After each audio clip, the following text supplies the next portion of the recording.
Paneer biryani, veg biryani, kaju biryani, mixed veg biryani, mushroom biryani, ఇన్ని varieties ఉన్న బిర్యానీ బిర్యానీ కాదంటారా? ఈరోజు మనం అందుకనే చేస్తున్నాం paneer and mushroom veg biryani. ఒక పెద్ద గిన్నె తీసుకుని దాంట్లో మంచినీళ్ళు పోసి పుదీనా ఆకులు అండ్ సన్నగా కట్ చేసిన 2 పచ్చిమిర్చి వేయాలి. కొన్ని లవంగాలు, కొన్ని తెల్ల యాలకులు, ఒక నల్ల యాలక్కాయ, ఒక బండ పువ్వు అండ్ ఒక అనాస పువ్వుని కొద్దిగా ఉప్పు వేసి వీటన్నిటిని ఒక పావు గంట సేపు నీళ్ళలో నానబెట్టాలి. ఒక 15 మినిట్స్ తర్వాత ఈ వాటర్ని స్టవ్ మీద పెట్టి మసాలాలోని ఫ్లేవర్ అంతా వాటర్కి పట్టేదాకా బాయిల్ చేయాలి. అంతలోపు మనం బిర్యానీకి కావాల్సిన paneer, mushroom and other vegetables cut చేసుకున్నాను. ఇప్పుడు మెయిన్ బిర్యానీ మసాలా మ్యారినేట్ చేయడానికి ఒక పెద్ద గిన్నెలో పెరుగు తీసుకొని పెరుగులో లైట్గా ఉప్పు, ఎందుకంటే ఆల్రెడీ వాటర్లో వేసాం కాబట్టి చూసి వేసుకోవాలి. ఉప్పు, కారం and special home made biryani masala.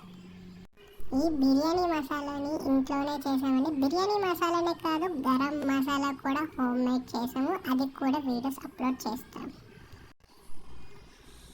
ఒక 4-5 తెల్ల యాలకులు, ఒక నల్ల యాలకులు, ఒక అనాస పువ్వు, 4-5 లవంగాలు, 2 బిర్యానీ ఆకులు, పసుపు, ఇంకా అల్లం వెల్లుల్లి పేస్ట్.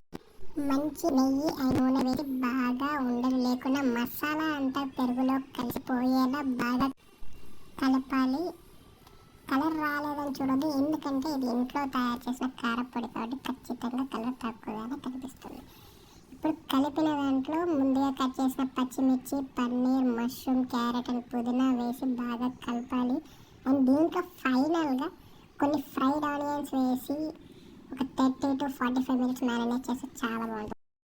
ఒక హాఫ్ అన్ అవర్ బిర్యానీ మసాలా పక్కన పెట్టేస్తే పీసెస్ అన్నిటికీ కూడా మసాలా బాగా పట్టేస్తుందండి. అంతలోపు బిర్యానీకి డెడ్లీ కాంబినేషన్ అయిన రైతాని ఎలా చేయాలో చూద్దాం. ఒకసారి మంచి పెరుగులో దాంట్లో కొద్దిగా సాల్ట్, జీరా పౌడర్, చాట్ మసాలా, నల్లుప్పు అండ్ ఉప్పు వేసేసి దాంట్లో సన్నగా కట్ చేసిన దోసకాయ ముక్కలు అండ్ ఆనియన్ ముక్కలు వేసి బాగా మిక్స్ చేస్తే చాలా బాగుంటుంది. మీరు కూడా ఖచ్చితంగా ట్రై చేయండి. సైడ్కి ఇంకో స్టవ్ మీద ముందుగా మ్యారినేట్ చేసిన మసాలాని కుక్ చేయడం స్టార్ట్ చేయండి. వాటర్ బాగా బాయిల్ అయ్యాయి కదా, రైట్. ఇప్పుడు దీంట్లో ఉన్న ఫ్లేవర్ మొత్తం వాటర్కి పట్టేసింది. సో మీద ఉన్న ఆకులు కానీ యాలకులు అండ్ అదర్ మసాలాస్ మొత్తం తీసేయాలి ఒక గరిటెతో. తీసేసాక దీంట్లో ముందుగా నానబెట్టుకున్న బాస్మతి రైస్ని వేయాలి.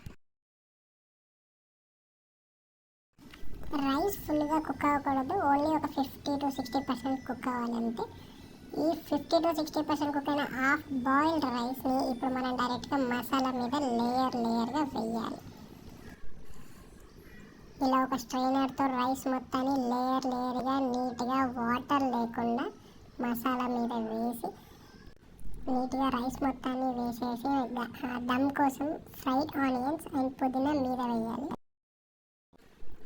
నెయ్యి చుట్టూ తిప్పుతూ ఒక 2 to 3 టేబుల్ స్పూన్స్ వేసుకోవాలండి. అండ్ ముందుగా మనం పాలల్లో నానబెట్టిన కుంకుమ పువ్వు నీళ్ళు కూడా వేయాలి. మూత పెట్టేసి ఒక 5 to 10 మినిట్స్ వెయిట్ చేస్తే మిగతా రైస్ కూడా బాగా కుక్ అయ్యి దమ్ పట్టేస్తుంది. రైస్ మొత్తానికి కూడా మసాలా ఫ్లేవర్ వచ్చేస్తుందండి బాగా.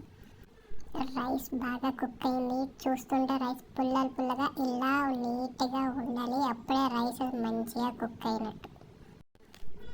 ఇలా వేడిగా బిర్యానీని ఉల్లిపాయ, నిమ్మకాయ పిండుకొని తింటే అసలు వేరే లెవెల్.